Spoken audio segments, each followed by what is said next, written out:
Hello, everyone. My name is Diana de la Cruz. I am a retention specialist in the Academic Advancement Center in our STEM unit. Welcome to the STEM Thrive Grad Senior Session, Incorporating STEM Pillars to Post-Graduation Plans. So just an overview of our presentation today. We're going to talk about the STEM pillars in our AAC unit, and also talk a little bit about what are ways that we are incorporating that as students and how students can also continue to engage in reflecting about values and how this is really important and critical for your career. And then we'll wrap up with outlining action plan. So just a quick overview about our AAC STEM pillars. And so these are the pieces that have grounded our work, and these are pieces that we worked on as a unit this past summer, summer 21. And these are things that we wanted to really consider in regards to our STEM unit programming. So the first one is STEM justice. And so what we mean when we talk about STEM justice is thinking about how we engage students in exploring their STEM identity within majors in society, and by examining how justice takes shape in STEM industries. We also want students to explore how they can intentionally disrupt oppressive systems within STEM industries by examining how bias shows up during the research and design process. And so this is something that we really wanted to focus on. So that's what we mean by STEM justice. The next piece is undergraduate research. And so this is focused on building knowledge, developing research skills, and navigating research opportunities, which foster competitive STEM graduate students, research scholars, and STEM employee. So really thinking about like how we're offering undergraduate research opportunities within our office and ensuring the students take advantage of this opportunity as a whole during their time at CSU. And then the last pillar in our office is STEM in action.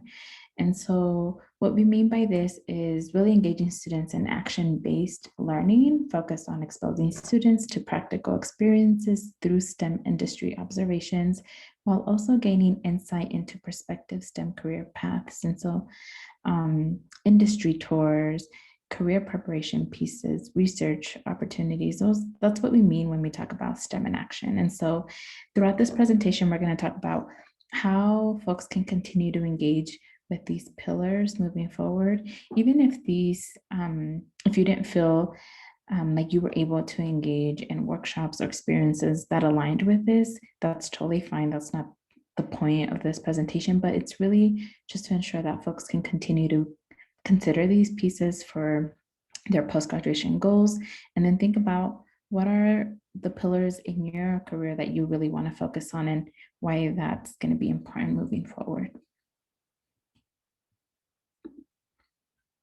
So this next activity is going to be a values reflection activity. So the first thing that I want to focus on and want students to think about is how have you engaged with these pillars during your undergrad? And so think about STEM justice, undergraduate research, and STEM in action. These aren't things that you necessarily have had to engage within our office. And if you have, that's great. But think about how you engaged in these on your own throughout your undergrad. So let's just break it down a little bit. Let's go back to STEM justice. What are ways that you have engaged with examining how justice takes shape in your STEM industry?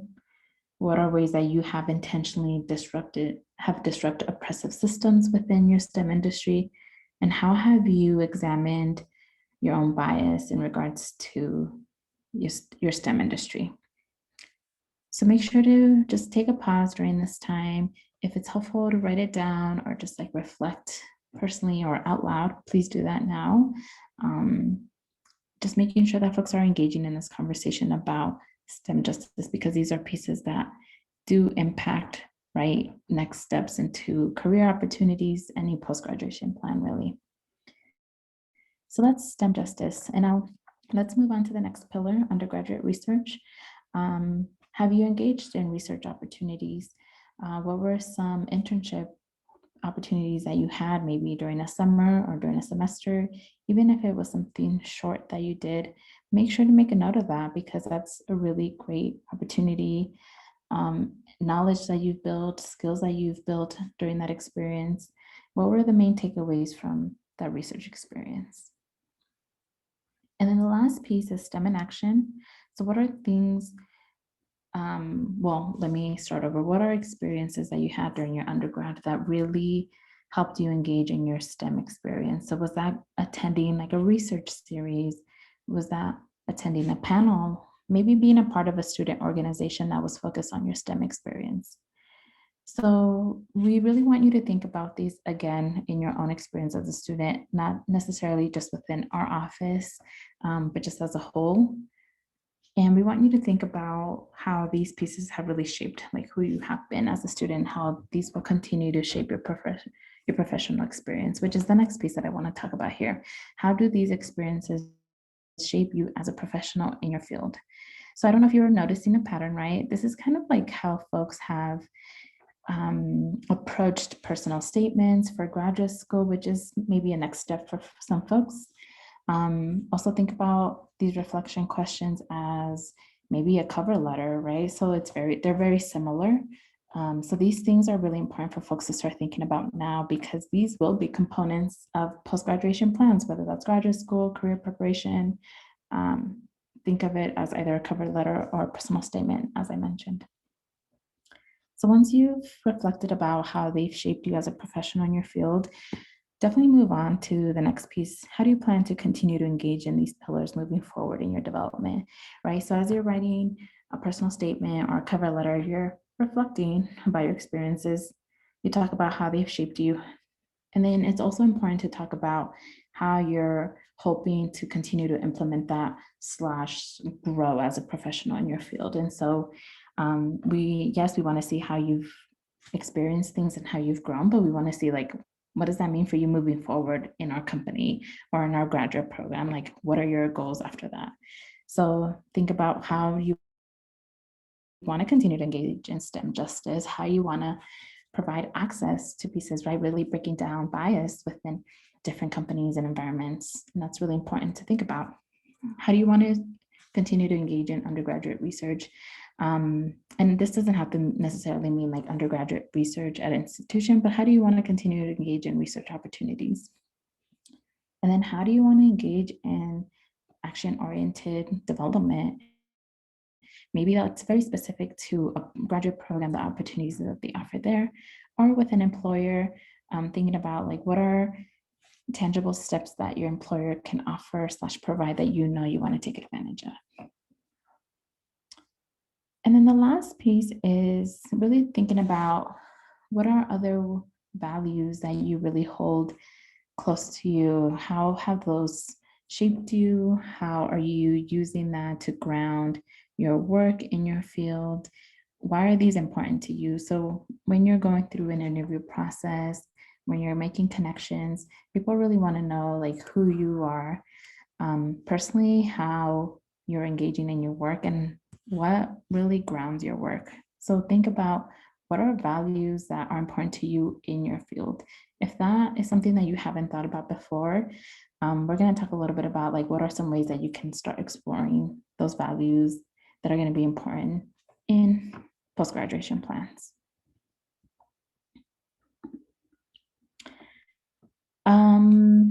So before we talk about how to engage in like your own values, like identifying your own values, just want to go back to some of these pieces in regards to the AAC STEM unit pillars.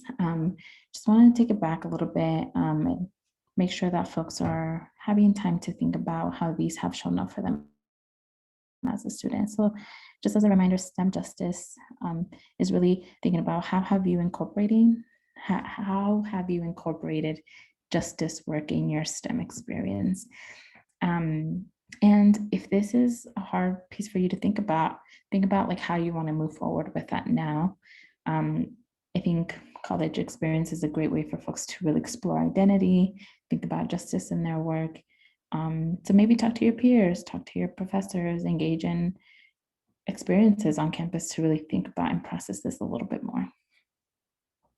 Undergraduate research, right? This doesn't have to include formal research, but can include maybe something that you worked on and maybe presented at murals for like a big project in class. Maybe you did an internship that you did a little bit of undergraduate research, but you weren't sure if that counts. And so just know it doesn't have to be formal research.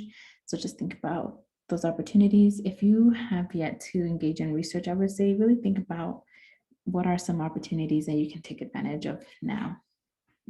And then STEM in action.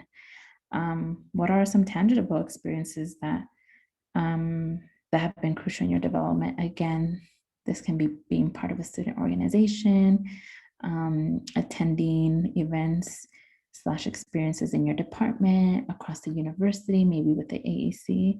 So really thinking about what are the spaces / experiences that really have provided the skills, training, experience, and practice like this image shows here.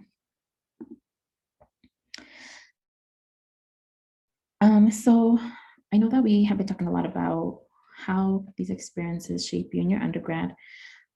It's really important for us to talk about values, and we're using the AAC STEM unit pillars as an example, because we want folks to really start thinking about, again, as I mentioned before, what are the values that are important for you in your field that you really want to like hone in on, that you really want to make sure are authentically you, and that's how you want to show up in your field. And so we say this because it's important to reflect before, during, and after any professional experience. That doesn't mean that these are experiences after graduation only. These are experiences that you're already engaging in now. And so think about if there are any specific experiences that have really honed in on values that are important to you. Maybe you feel like you've explored a lot of identity pieces. So maybe a value for you has been like identity development and maybe social justice. And so we want folks to continue to engage in that reflection, because only in that reflection before, during, and after any experience is where you really get to embrace and understand like your values. And so really lean in on that practice. And so now we're really going to start moving into how do you plan to continue to engage in these pillars moving forward in your development post-graduation plans. So let's go into those action plans. So I've asked and engaged in this presentation about what are the values that you want to make sure that ground you in your work. Some of the things that you can do to really think about what are these values for yourself is maybe start reflecting with others and think about like who are the folks who have been critical in your personal development as an undergrad. So this doesn't have to be just at CSU. This can be folks outside of that, maybe friends, family, mentors, advisors, professors, even your peers in your field. Really engage in conversation about, kind of make it an informal interview, right? This is a great practice because that's where you're really sharing with someone who might or might not know you in regards to your experiences, right? Interviews, typically folks think about like, what are the highlights? What are the things that they learned? What are major takeaways? How do folks plan on moving forward? And so when you're having these informal interviews / conversations with your mentors who really know you in different capacities can really pull from like your informal interview things that stand out. So for example, if the student is talking to me a lot about maybe their experience with a student organization that was really focused on identity development, and then they also engaged in mentorship program because they wanted to provide support for students who share similar identities, I can already identify as a mentor to that student that identity development has been really important and critical for this student. And so that's something that I maybe might relate back to them. And so that's what I mean in regards to reflecting with someone. A mentor, someone who really knows you, can really understand what you've experienced based on like how you engage in conversations and what they've seen from you in your development. Another thing that you can do is really take time to write a personal statement. This doesn't have to be for graduate school. I would use it as like a practice, right? This is where you're really talking a little bit about yourself and your growth. And so if you haven't had time to do that and you're getting ready to graduate, really take some time to write a personal statement for yourself. If graduate school is maybe something that you want to do in the future. If graduate school is not something that you want to do, maybe use a cover letter as an example first. A cover letter is another way of writing a personal statement, but very directed to like an employer, right? So that's why you can go back to some of the questions that I asked earlier, like what are the major experiences that have shaped you, how you move forward with that, things like that. So make sure to take some time to do that. I've also seen other folks do this through online platforms. And so Wix is a free online platform where that you can design for yourself. Some people will make portfolios for themselves. You can make the website just literally anything about you. Sometimes this is something that folks will include in their email signature for employers to explore a little bit more about them. It's kind of like a LinkedIn, but just a website that you create for yourself where you can display your resume. You literally make it whatever you want. So people have made profiles there. Also, LinkedIn is another great way to do that, to really reflect about your values and who you are in your career. So really dive into those different functions on LinkedIn. Obviously, a resume, another great way to do that. People will outline values, and it's just a great way to see like those in examples throughout the resume. So that's the end of the presentation. Really want to make sure that folks are honing in on some of these pillars.